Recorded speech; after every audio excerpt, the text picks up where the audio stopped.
Hi guys! Kumusta? Just wanna share something sa buhay namin dito sa bansang Canada. Kasi alam ko naman ang daming mga Pilipino dyan na gusto talaga makarating dito at masubukan ano yung buhay namin dito. Kasi minsan kasi pag nakikita kami sa Pilipinas or nalalaman na galing sa mga progressive na bansa, hindi lang naman Canada, kahit saan, pag alam nila na galing ka or nagtrabaho ka sa progressive na bansa, syempre, iba talaga yung tingin ng mga Filipino natin ng mga kababayan na syempre malaki yung kinikita. Totoo naman, malaki yung kinikita kasi yung value ng pera namin pag kino-convert dyan sa Pilipinas, malaki talaga yung value. Kaya masasabi ko na pag magpadala yung mga OFW sa mga progressive na countries papunta sa mga pamilya nila, malaki din talaga yung makukuha ng pamilya nila. Pero minsan lang yung malungkot is hindi nila alam ano yung mga ginagawa namin dito. Hindi nila alam ano yung buhay namin dito. Kasi usually, yung mga pamilya natin or mga kaibigan natin sa Pilipinas, yung iniisip nila, malaki yung kinikita namin. Hindi nila alam paano namin ito kinukuha. Hindi nila alam kung ano yung mga sakripisyo na ginagawa namin para lang makapag-abot ng pera sa Pilipinas, di ba? Like for me, na-experience ko ang dami-dami kong trabaho. And then, kung maaari, wala nang gabi para tuloy-tuloy lang yung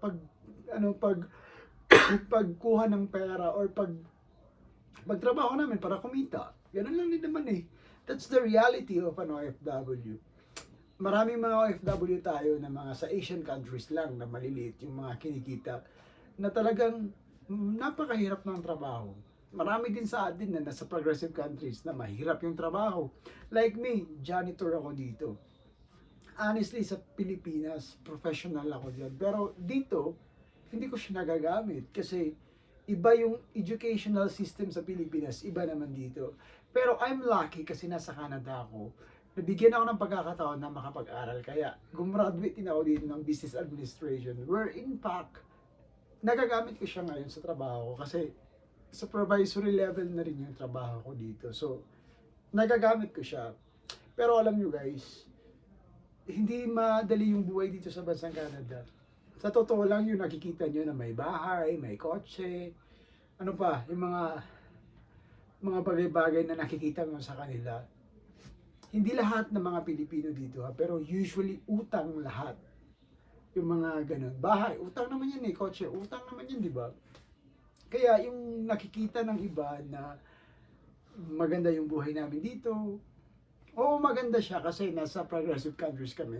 Pero kailangan namin magtrabaho. Kung walang trabaho dito, useless yung buhay mo dito. Marami yung mga Filipino dito na mga naging homeless eh. Mga na-depress. Kasi alam nyo, yung purpose lang naman namin dito, lalo-lalo na sa akin, wala yung pamilya ko dito, makapagpadala talaga ng pera sa Pilipinas. Marami din kay mga Pilipino na nandito na yung mga pamilya nila, so masaya sila. Pero yung kagaya sa amin na wala yung pamilya dito, malungkot pa rin. Kahit na marami kaming kaibigan, pero it doesn't mean na sila yung magpapaligaya. It's just for a while. Pero iba talaga pag nandito na yung pamilya, di ba?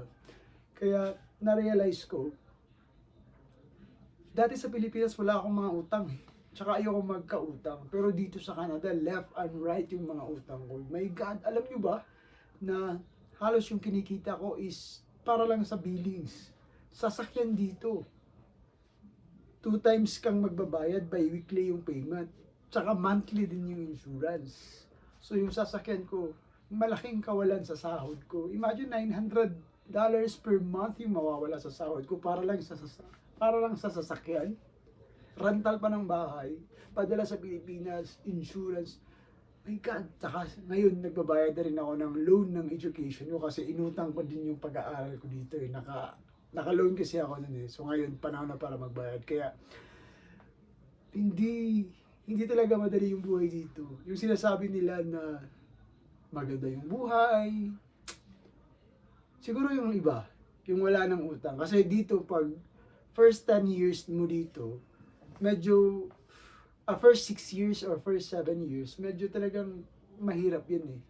Pero after that one, pag malampasan mo na yung mga utang mo, paid mo na yung sasakyan mo, medyo giginhawa ka na konti. Hindi talaga madali yung buhay dito, I tell you. Kahit na saang OFW, o kahit na yung Pilipino, kahit saang bansa man yan sila nagtatrabaho, hindi talaga madali yung pera. Kaya, minsan, pag, alam mo masakit sa amin minsan, kasi maaalala lang kami mga OFW pag may kailangan yung pamilya natin sa Pilipinas, tatawagan ka lang kung may kailangan pera. Pero ikaw, tinatanong ba kami kung kumusta ka na, anong buhay mo dyan? Hindi naman Kami yung nangungumusta, kami yung tumatawag. Pero, nakakatanggap lang kami ng tawag pag may kailangan. Hindi, guys, totoo lang, hindi talaga madali yung buhay dito sa Canada. Hindi siya madali kasi puro trabaho kami eh. We have to work para lang matustusan yung mga billings. Dami kong billings. Pakita ko sa inyo. I don't know kung mababasa nyo. Pero wag na. Basta marami talagang billings. Kahit saang bansa ka man siguro, pag progressive, talagang,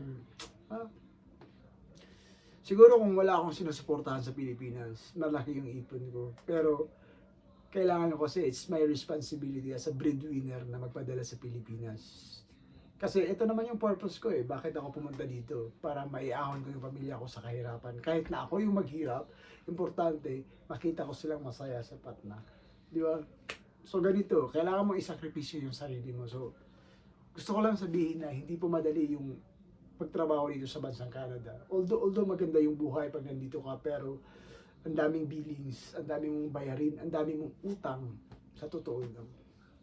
So until next time guys. Pero maganda naman dito ikumpara mo sa Pilipinas, mas maganda pa rin dito. Kaso nga lang, marami ka talaga mga responsibilities. Kung responsibility mo sa Pilipinas, 20%. Dito, 80% talaga yung magiging responsibilities mo na mapupuntahan ng mga pera mo.